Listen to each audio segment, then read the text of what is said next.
নমস্কার, কেমন আছেন সবাই? আমার আরেকটি ভিডিওতে তোমাদের সকলকে আবারও স্বাগত জানাই। এই খাওয়াটা, এই রেসিপিটা তোমরা কে কে জানো আমাকে জানাবে। এটাকে বলে শীতল ছ্যাঁকা, যেটা কিনা রাজবংশীদের খুব একটা প্রিয় খাবার। তো আমি শিখেছি, জানি না কেমন তৈরি করতে পেরেছি, খেতে ভালোই লাগে। তো যারা শুকনো মাছ বা ড্রাই ফিশ সেটা খাও, তারা এটা খেতে পারবে।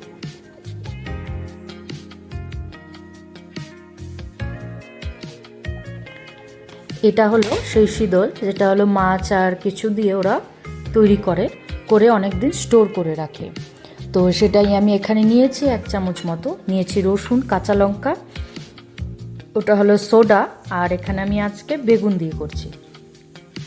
এটা মেনলি ওরা ভালো খায় হলো কচুর শাক, কচু পাতা সেটা দিয়ে। তো এখানে তো কচু পাতা আমি পাচ্ছি না, তো আমি বেগুন দিয়ে করি।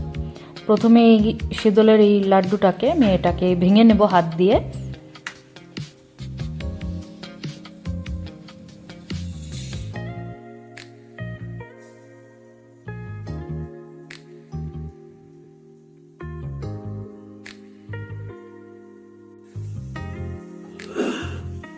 এবার আমি একটা পেস্ট তৈরি করব, যেটা কিনা কাঁচা লঙ্কা আর রসুন দিয়ে।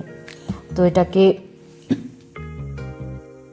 মিহি পেস্ট করা যাবে না, এরকম একটু দানা থাকলেই হবে। জাস্ট কোনো রকম তোমরা হাত দিয়ে থেতো করেও নিতে পারো। এবার একদম অল্প তেলে এই রান্নাটা হয়, তো আমি একদম অল্প করে তেল দিয়ে সেই লাড্ডুটা এতে দিয়ে দেখো, এটাকে এরকম করে ভেঙে নিচ্ছি যতটা পারা যায়, এরকম করে একটু ফ্রাই করে নেব। তার 1 সেকেন্ড পর দিয়ে দিচ্ছি সেই রসুন আর কাঁচা লঙ্কার যে অর্ধেক পেস্ট করা, হাফ পেস্ট করা যে বাটাটা, এটাকেও এটার সাথে কিছু সময় ফ্রাই করে নেব, যতক্ষণ না এর কাঁচা গন্ধটা চলে যায় রসুনের।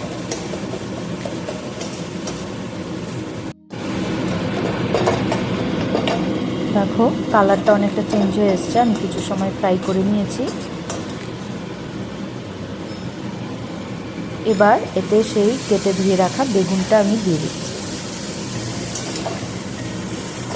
এখন বেগুনের সাথে এই পুরো যে মিক্সচারটা, সেটাকে মিক্স করে ভালো করে ফ্রাই করে নেব।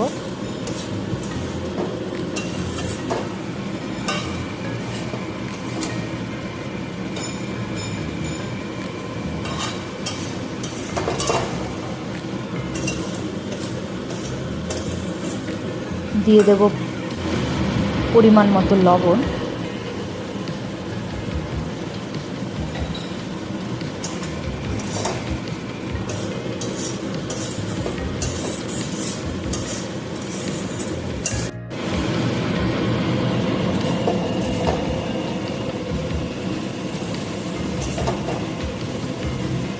কালারটা অনেকটাই চেঞ্জ হয়ে এসছে, আর বেগুনটা দেখে তোমরা বুঝতে পারবে অনেকটা সফট হয়ে গেছে। এরকম করেই কন্টিনিউ নেড়ে আমি এটাকে ফ্রাই করে নিয়েছি।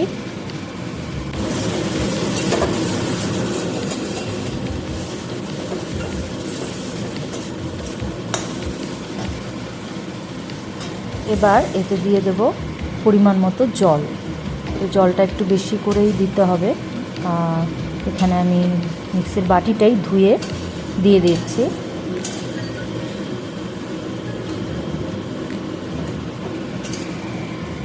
আর এটার কালার কিন্তু এরকমই হবে।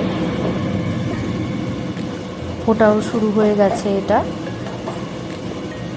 তো এটা কিছু সময় 2 মিনিট ফুটবে।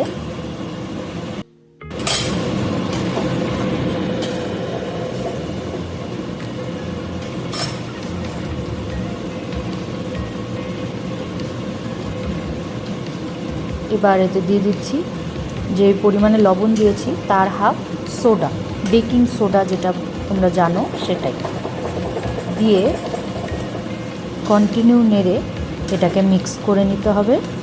এটা সোডা দেওয়ার পর এরকমই ফেনার মতো উপরে উঠে আসবে।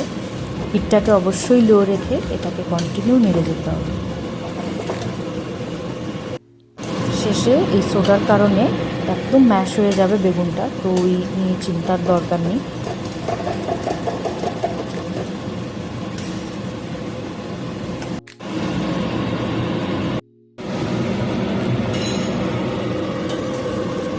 জাল হয়ে কালারটা অনেকটাই কমে এসছে, আর বেগুনটাও অনেকটাই গলে গেছে, গলে এটা একটু মিহি হয়ে গেছে। তো হয়ে গেছে আমার, এরকম হবে দেখতে। তো কেমন লাগলো তোমাদের এই অন্যরকম একটা রান্না অবশ্যই কমেন্ট করে জানাবে। ভালো লাগলে অবশ্যই লাইক কমেন্ট শেয়ার করে দিও। দেখা হবে আরেকটি ভিডিওর সাথে। সবাই ভালো থাকবেন, সুস্থ থাকবেন। নমস্কার।